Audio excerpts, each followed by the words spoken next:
welcome to episode of Modern Block. Thank you for joining me today. So, South Africa it feels like yesterday, it pretty much almost was. Yesterday, South Africa, the other day, Friday, taking on Italy, winning comfortably, good games, cynical things. Luckily, no major injuries on the team, although obviously, as a safeguard, some of the picks have been changed. The team has been changed for this. We're seeing some interesting new additions, a little bit new combinations being brought in, and definitely you can see RWC trying to give some players some game time to ensure that they're ready for the knockout stages, as that's where the tournament's really going to heat up. The last game for South Africa in the group stages, guys, we're almost there. We're ready for this. Are you ready for this? So yes, the team for South Africa is quite interesting. I'm going to start from the front. Thomas Toit, Schalk, Brits and Vincent Koch sitting in the front. So that's not close to our starting lineup on scrums, but I feel here that with the level of scrumming South Africa's been performing over recent times, although to be fair, we hardly scrummed in the Italy game. It's just about resting the top players here, ensuring that they don't get, that they are able to just continue like their form, as obviously scrummaging is heavy taxing on the body, and you want their best scrum still to come. So that makes sense to me. Schalk, Brits, massive player to watch in the last game when they played against Namibia, and again he'll be a joy.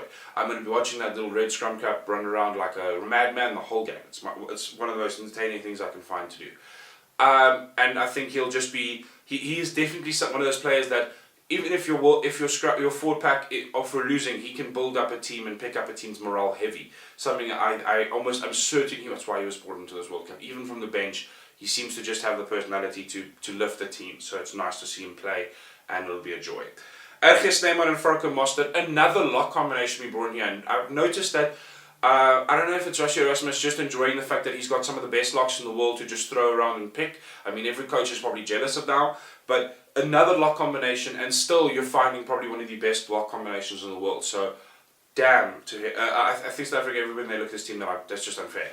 So, Snyman, obviously, he's become a massive impact player at the moment, and he's still continuing to be that. Mostert has obviously, I think he might have lost his starting lineup to Louw position here. So, he's going to be playing hard to get it back. So we'll definitely, I'm looking to see good things from him, especially in the line-out where he's been a little bit, he's probably his best position is line-out in the line-out, but I feel he's been a little shaky lately, and the open play, you're just not seeing him perform where he normally can. So hoping to see a nice strong performance from both of these players as they continue to push themselves into the starting line-up and just make RWC's decision even harder.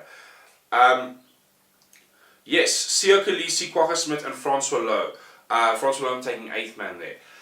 Kolisi, captain, he definitely is improving his play. I feel like he's still making a little bit of mistakes and isn't in his top form yet, and that's why he's getting so much game time. I think that's the right choice. He needs to get himself up there in the caliber. He just isn't able to run as strong as he did before his injuries. Hopefully he can bring back that form. So, and he continues to uplift the team as needed. So it's nice to see him in the field, and he can hopefully improve his form for sure. Not saying it's bad, just saying it's not where it could be. Kwagga, I'm sure he's going to relish the running around. He wasn't really that much of a factor in the Namibia game, and I'm hoping he can give himself a little bit more good word here. He needs to definitely start showcasing why he's in this team. He was just not the force he normally is in Super Rugby here, so I'm hoping to see him put himself out there. Francois Louw is ball steal extraordinaire. Interesting choice at 8th man, but it makes sense. I think he can definitely get out of the scrum faster and go. He does have some strong runs and is always a fun to watch. A lot of fun, so I definitely want to see more. And it is sad I don't think he's getting as much game time because of the other quality of the back row we've got. So nice to see him give some chance here, and hopefully he can showcase what he's got to offer. The forward pack in South Africa is just ridiculous. I know a lot of people online are saying our backline is our weakness, and to be fair, I don't know if they're a weakness, but it's like if you stood up against a massive just bar of gold and you were wood. I mean, even if you're the strongest wood in the world, it doesn't matter. There's a bar of gold there. So yeah, I think unfortunately, compared to the front row and the front 8, unfortunately you've got to feel sorry for the backline. They can't compete heavily with that. Coming into it, we got Cobus Reinach starting instead of Jantjies. I think this is just a game, considering the fact that he did play a decent amount of the game against Italy and resting him into it. He is on the bench, so I've got a feeling he'll still get some more game time, but just giving him not the expectation of starting. I also feel Rassie Rasmus is trying to understand the different impacts of the different players. Where do they best suit? Because certain players will impact the game better if they come in later or as they come in earlier.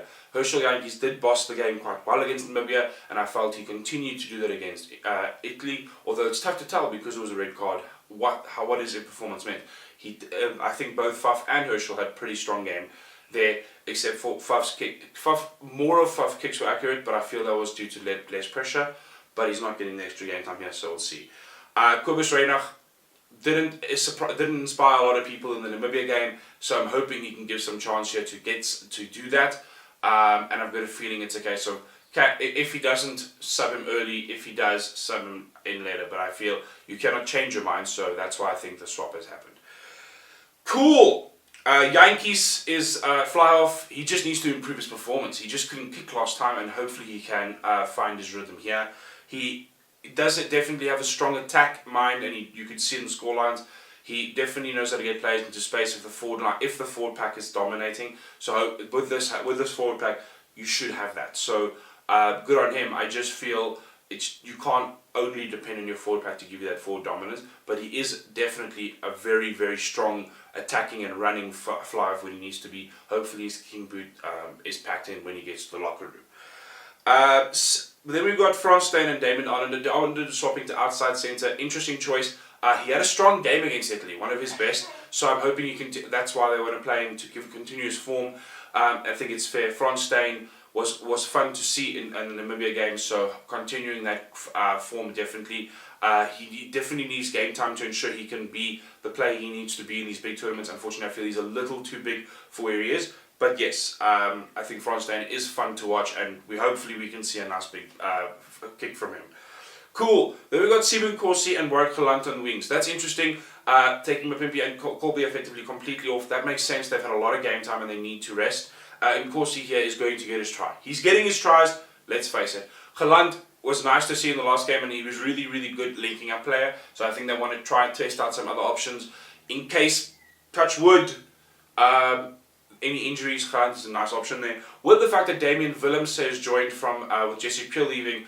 This is going to be a chance for Willemse to put his stamp on this World Cup. And to be fair, the player is class. He can play fly-off if needed, and he definitely has the kind of footwork that we want.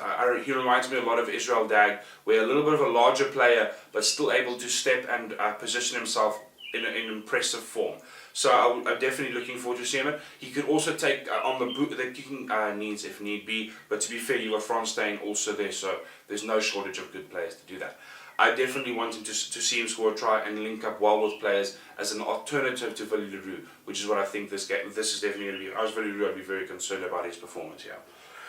Cool, the bench is Marx, Kitshoff and Malherbe. Strong bench, and as I said, this bench is definitely effectively a starting lineup bench coming on, so this game is going to be, this bench is just as a cover in case things go pear-shaped. Eben, Etzebeth, Pieter-Steph, also Pieter-Steph just as, I don't know, you can play any position. He was playing wing against Italy and did a damn good job of it. He continues to do a damn good job of it. Eben needs to just continue getting game time and worry about things off field. No news has come of him having to come back, so hopefully that stays that way. Herschel, Jantjies, Pollard and Faf on the back. Interesting that he's going for a 5-3 combination here instead of the 6-2 he did against Italy. I think it just shows that he definitely wants to see if he can swap out some more backs and try out some positioning things. This is going to be a very experimental game in my opinion.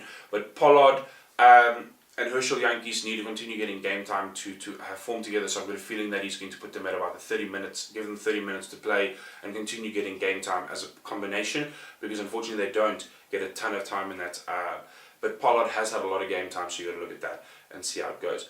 And then obviously how the actual positioning and everything works, how that's going to, can they actually improve the attacking quality and compare that to the Cobus, Reinach, Elton, Jantjies combination. Louw, I think this is also just a case of giving a nice back three replacement, giving some options to see, and maybe moving Damian Willemse to either of the wings, and then Louw it back to see what kind of additional options Damian Willemse gives us. But yes, guys, let me know what you think of the team. Is this the team you want to see more often? Which are the players you want who is going to excite you most in this game, and all of those good things? I definitely am. I'm excited to see Willemse put up his performance, and always excited to see the little red scrum cap run around the field.